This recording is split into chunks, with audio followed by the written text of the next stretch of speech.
हमने कोशिश की है कि जो पाकिस्तान के बड़े नाम हैं मुख्तलिफ़ शोबा ज़िंदगी से, वो क्रिकेट के स्टार्स हैं, वो फिल्म के स्टार्स हैं, वो सोशल वर्क में दुनिया में बहुत आगे हैं, उन सारों का रिएक्शन मैं आपको सुनवा रहा हूँ। तो वो रिएक्शन भी सुनिए, तो फिर मैं इस प्रोग्राम को साथ साथ आगे भी बढ़ाऊँगा। पहलगाम इंसिडेंट, जी हाँ, अफसोसनाक वाक़या है, हम उसकी मजम्मत करते हैं। इनोसेंट लोगों की जान जाना अफसोसनाक बात होती है। बात यह है कि ये हमला 2 और शायद 25-30 मिनट में हुआ और उसके बाद 3 बजे तकरीबन 15 किलोमीटर दूर उनका पुलिस स्टेशन है जहाँ पर FIR दर्ज होती है और उस FIR में पाकिस्तान को नामजद किया जाता है।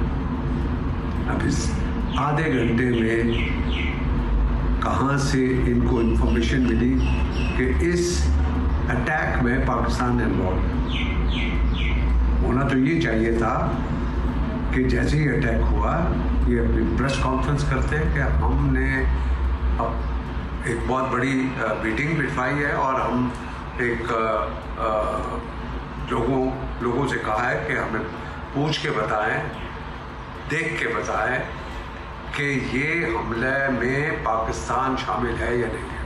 फिर तो बात थी और उसके बाद शाम को या दूसरे दिन आते वो कहते कि जी ये शवाहिद मिले हैं और इसमें पाकिस्तान मुलव्वस है और हम पाकिस्तान का पानी बंद कर रहे हैं, पाकिस्तान के लोगों के वीज़े मनसूख कर रहे हैं, पाकिस्तान एम्बेसी के लोगों को कम करवा के उनको वापस पाकिस्तान भिजवाया जा रहा है। फिर तो बात मुमकिन थी, मगर ये बात समझ से बाहर है कि आधे घंटे के अंदर अंदर जो FIR दर्ज होती है उसमें पाकिस्तान का नाम, ये बात मैं नहीं पूरी दुनिया उठा रही है।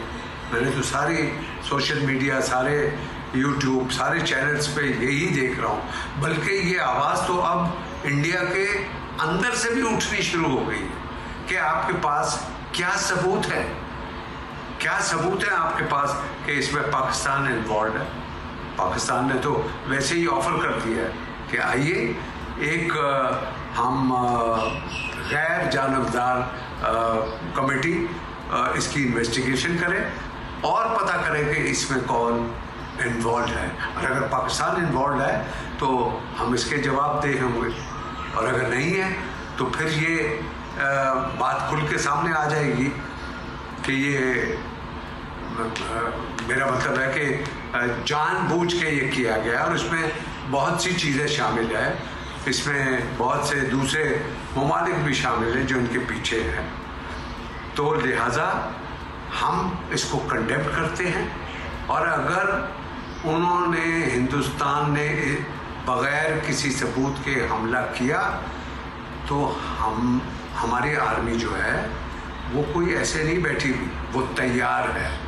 हम इसका कड़ा जवाब देंगे और हमारे अपने ज़ाती इख्तलाफात कुछ भी हों पाकिस्तान में किसी से भी, वो अपनी जगह है, मगर अगर जंग होती है तो हम अपनी अफवाज के साथ खड़े हैं। मैं नहीं, सब लोग 25 करोड़ आवाम खड़ी है, तो हम उसका कड़ा जवाब दें। अक्लमंदी इसी में है कि इन्वेस्टिगेशन करा के फिर बात की जाए। अब तो ये अभी चंद दिनों में पता लग जाएगा कि हिंदुस्तान में जो लोग हैं, अपोजिशन है और लोग भी यही सवाल कर रहे हैं जो मैं इस वक्त कह रहा हूँ। सो लेट्स वेट एंड सी। लेकिन ये चीज़ें तो वो करते ही रहते हैं और हमें इन चीज़ों को ऐसे मतलब सीरियस तो लेना नहीं चाहिए। और बार हम जो है बिल्कुल तैयार है, अल्लाह का शुक्र है, हमें ये सारी चीज़ें पता है कि क्या करने वाले हैं, क्या करेंगे, क्या नहीं करेंगे। ये इनकी भूल है जो भी कुछ कर रहे हैं। राइट, ये ऐसी धमकियाँ और ऐसी बातें करना है ना, ये इनके लिए है, हमारे लिए नहीं है। देखिए आजकल कोई भी है ना नहीं चाहता है कि जंग हो, लड़ाई हो, इस तरीके से हो। आई का अंडरस्टैंड ये मतलब इस तरीके से ना एकदम ये कोई ना कोई चीज निकल आती है। हमें कोई फिक्र नहीं है, हम हर चीज के लिए तैयार हैं।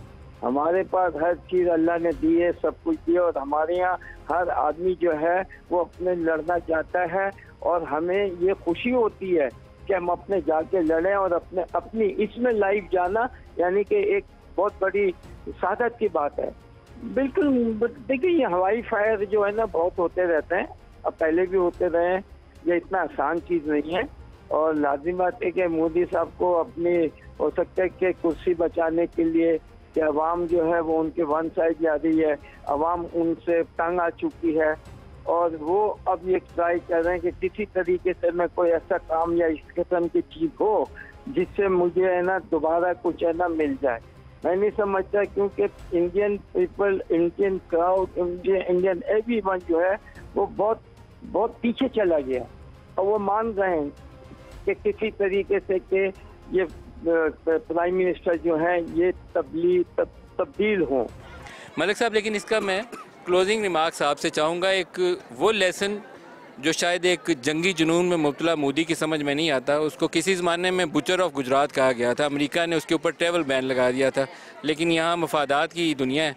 अब वो प्राइम मिनिस्टर है, उन्होंने चाइना को काउंटर करना है, तो वही मोदी को गले लगा के बैठे हुए हैं, लेकिन 2000 मुसलमानों का खून उसके सर पे। आपको समझौता एक्सप्रेस की बर्निंग का वाक़या याद होगा, 55 मुसलमानों को, पाकिस्तानियों को ज़िंदा जलाया गया था। कौन कौन से ऐसे वाक़यात हैं जिनको हम याद करें तो बदला तो हमें लेना है उनसे? क्या मैसेज देंगे कि कैसे कुछ कॉमन गुड सेंस प्रिवेल करे कि अकल आ जाए उन लोगों को? मैं सिर्फ ये कह सकता हूँ कि देखें, ये जो मोदी साहब हैं इनके मुतल्लिक किसी को कोई भाम नहीं रहना चाहिए, लेकिन वो शायद एक फॉल्सहुड में है, और उस फॉल्सहुड में ज़िंदा रहने को उन्होंने अपने गिर्द एक वो बनाया, और कुछ उनके मकासद हैं जिनके पीछे वो चल रहे हैं। इन्होंने हिंदुस्तान का पूरा स्ट्रक्चर चेंज करने की अपनी कोशिश की है। कितना रेजिलिएंट है हिंदुस्तान मुझे नहीं पता। हिंदुस्तान के अंदर से आवाज़ें उठ रही हैं कि अपने सिक्योरिटी लैप्सेस पे बात करो बजाय जंगी जुनून उभारने के। उनके मेंबर पार्लियामेंट ये बात कर रहे हैं। Everybody knows that we are nuclear states, हर दुनिया पूरी को पता है। लेकिन एक बात मैं आपको मलिक साहब 2 टोक अल्फाज में बता दूँ, वो जो सैकड़ों तकरीरें करके मोदी हिंदुस्तान में जो वो नहीं कर सके, ऑर्केस्ट्रेट करने के लिए उनकी एजेंसीज़ ने पूरा जोर लगा दिया कि पब्लिक के मुजाहरे बाहर निकलें, ऐसा हो। ये एक सेंटिमेंट, आपको एक रिफ्लेक्शन नज़र आई है। आप देहात कैमरा लेकर चले जाएं।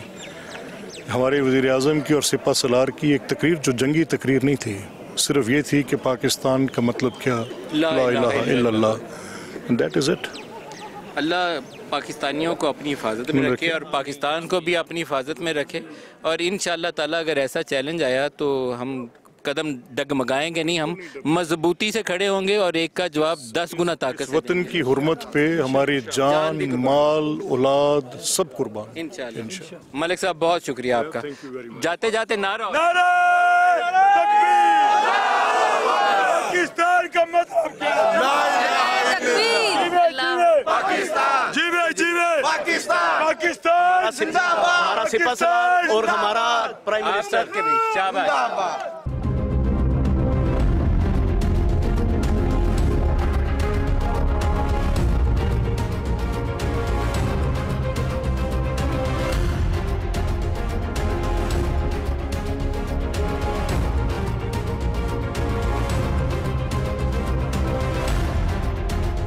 ये पाकिस्तान इंडिया बॉर्डर से इंशाल्लाह पाकिस्तान का नाम हमेशा सर बुलंद रहेगा। पाकिस्तान, पाकिस्तान, पाकिस्तान।